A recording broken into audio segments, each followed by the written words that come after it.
అందరికీ నమస్కారం అండి. ముందుగా అందరికీ మహాశివరాత్రి శుభాకాంక్షలండి. ఈరోజు ప్రతి ఒక్కరూ భక్తి శ్రద్ధలతో పండుగ చేసుకోవాలని కోరుకుంటున్నాను.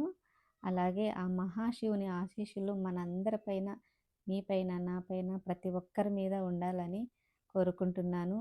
ఆ శివుని ఆశీస్సులు ఖచ్చితంగా మనందరిపైన ఉన్నాయి కాబట్టే మనం ఈరోజు పండుగ చేసుకోగలుగుతున్నామండి. ఈరోజు పండగ సందర్భంగా నేను నిన్ననే ఇల్లంతా మొత్తం నేనొక్కతే క్లీన్ చేశానని చెప్పాను కదా! అందుకోసం నాకు నైట్ అయితే ఫీవర్ వచ్చింది.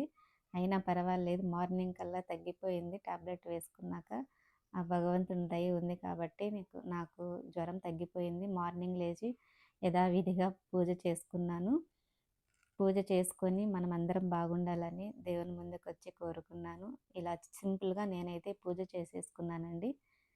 మరి ఒక్కసారి అందరికీ మహాశివరాత్రి శుభాకాంక్షలు. Thank you.